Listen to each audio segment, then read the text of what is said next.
You're probably wondering if you should buy this game, and the answer is no. Thank you for watching. Now obviously, if you've played this game or researched it in any way, this answer should not surprise you, but I think you should see a little more of the reason why. I mean, you enter the game and you're already depressed because what is this lazy layout? I mean, they go out of their way to put so many details into this game, but they can't even make a simple layout. Just if they just copy and paste from the past seasons, from their past games, it would already be 10 times better than what we have right here. Now you're gonna say I might be nitpicky and things like that, but when you ask people to pay $60 for this game, I feel like you have a right to nitpick here and there, and that's not even including all the microtransactions. A lot of people recommended playing just by yourself, playing in player career mode, manager career mode, things like that, which is fine. It's fun for a time period, but I want the full experience, and those modes already have a whole problem of their own. There is also the club mode where you could play with friends, which I cannot do that because I do not have friends. So eventually, no matter how much you try to avoid it, you always end up back in Ultimate Team. Now this layout is not too terrible, I guess. Now I want you to get comfortable with this menu setting because you're going to be spending a lot of time here. Not by choice at all, but because it is a must. Now if you want any shot at even tolerating the game, you're going to need good cards.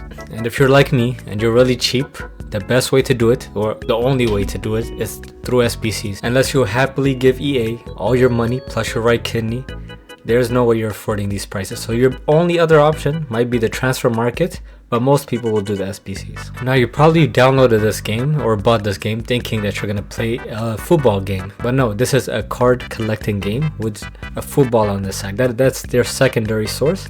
Their main source is card collection. It's time to do. So you think to yourself, I've collected all these cards, I've built up this wonderful team. I mean, surely I'm gonna enjoy the game now, right? Surely I'm going to have fun. No, I don't even know where to begin with my issues on this game, so I'm trying to focus on one thing, but there's just so many things that I'm gonna end up getting sidetracked. But my main issue is just inconsistency. I don't usually rage at games. I'm not the kind of person to throw my controller or anything like that. I am much too poor to damage any of my property. But for the first time in a really long time, I think I'm starting to lose it. There's only one thing that can frustrate me in a game. I don't mind toxic players. I don't like them, but I can put up with them.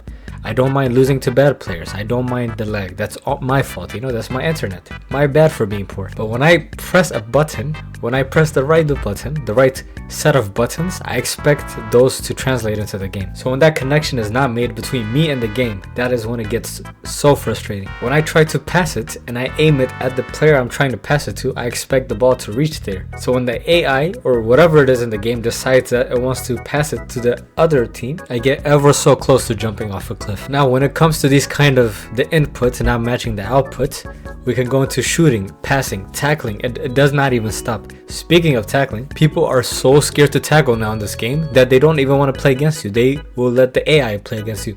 They will switch to the furthest left back in the game, and you're straight up just playing against AI the entire match. And the thing is, I can't even blame them for that because tackles do not work in this game. It doesn't matter how much you try to time it. It doesn't matter what you think you did right, you did not. Whatever you think you're doing, it's not gonna happen.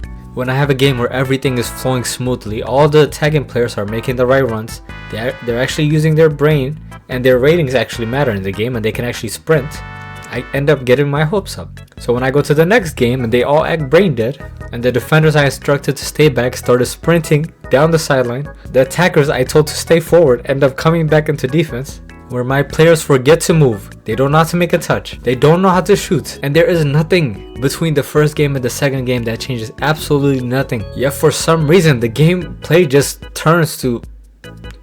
You're probably wondering why I even put up with this. I mean, at this point EA has a monopoly over the entire industry. I mean, as you can see, what other choices do I have? Are the other good football games in this store with us? What am I gonna do, play PES? And for all its flaws, believe me, it has many, we all know we're going to continue to play this game, and when the next year comes, we're going to buy the next game and complain about it again. At the end of the day, it's still the game that we love. We love scoring bangers, we love scoring tap-ins, we love scoring late winners, and we all just want to use the players that we enjoy watching. As disappointed and frustrating as this game has been, there has been some enjoyable moments. So would I download this game if I had a chance again? Long answer is yes, and short answer is no. I'm not sure how that works, but make of it what you will. Hope you enjoyed the video. Take care of yourselves. Download BetterHelp. Get free therapy. This video is not sponsored. God bless you all and take care.